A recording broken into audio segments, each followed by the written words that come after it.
Hello and welcome back to Shakesyear. We are working on the Two Gentlemen of Verona, and we get to hear from Protheus today in Act 3, Scene 2. So Protheus ratted out his friend Valentine. So Valentine was banished by the Duke of Milan, and Valentine's love, Sylvia, the Duke of Milan is hoping that she will now fall in love with Thurio, who's the man that the Duke wants her to marry. Protheus is hoping that Sylvia will fall in love with him because he has fallen in love with her. I mean, how true can his love actually be if he was swearing the same sort of love to Julia just 10 minutes before he came to Milan, and now he's here in Milan and has forsworn her and is betraying his friend in order to get her, all of that sort of stuff. But anyway,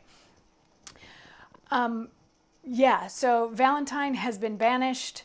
He has left the city along with his servant Speed. Launce is annoying as usual. But at the start of Act 3, Scene 2, we have the Duke of Milan talking to Thurio, and the issue is that Sylvia isn't going along with the plan. She still doesn't want to marry Thurio, even though she still doesn't want to marry Thurio, even though Valentine's not there, because, silly women, we have our own minds and don't necessarily just fall in love with the next guy that happens to show up if our true love is gone. So the Duke and Thurio are both getting frustrated with this, and they're not quite sure what to do. And then Protheus comes in, and the Duke is like, "So is your friend Valentine, gone?" And Protheus is like, "Yep, he's gone." And they're like, "Okay, great. Maybe you can help us because you've been in love before. Maybe you can help Thurio to woo Sylvia so that she will actually fall in love with him." And Protheus is like, "Well, what you have to do really is make her forget about Valentine. You have to slander Valentine. Make him sound dishonest and horrible and all this sort of stuff." And the Duke is like, "Well, is that going to work?" And Protheus is like, "Well, if it comes from one of his enemies, no, she's not going to buy it. But if it comes from one of his friends, then she might." And they're like, "Okay, well, you, Protheus, need to be the one to tell Sylvia that Valentine is a piece of garbage. So then she'll fall in love with Thurio." And Protheus is like, "Okay, well, I don't really want to do that because he's my friend." And they're like, "Well, but he's gone, and you can't really hurt him any worse than he's already been hurt, so it's not that big a deal." And Protheus is like, "Okay, fine." And then Thurio's like, "But while you're doing that, you also have to talk me up, because there's nothing that says that she will instantly fall in love with me if she falls out of love with Valentine. So while you're chatting him down, you need to chat me up." And Protheus is like, "Well, you also need to be involved in that process.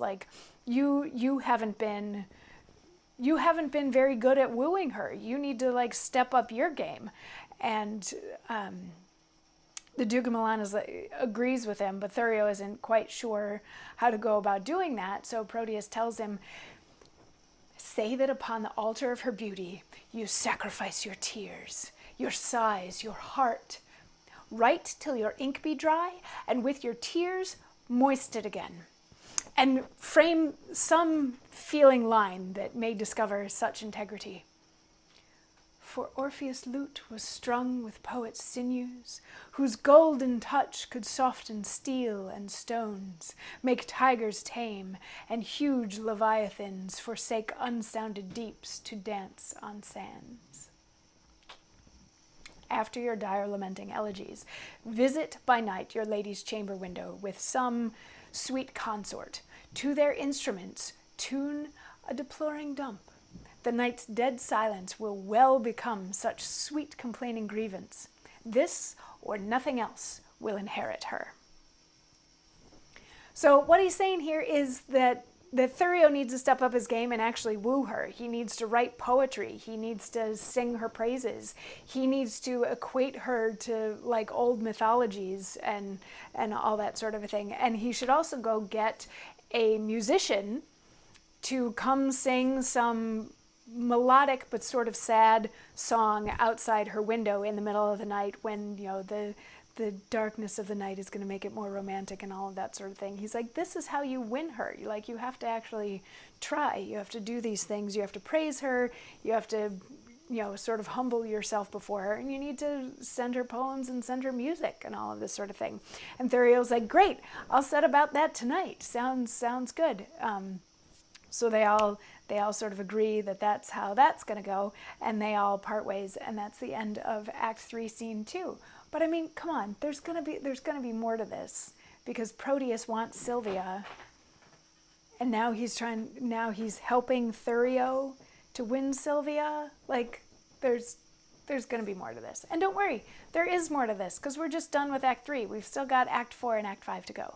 So all of this will play out if you come back tomorrow for more. Well, it'll play out even if you're not here, because I'm gonna be here. But it's even better if you're here, so please come on back. I'll see you tomorrow. Mwah.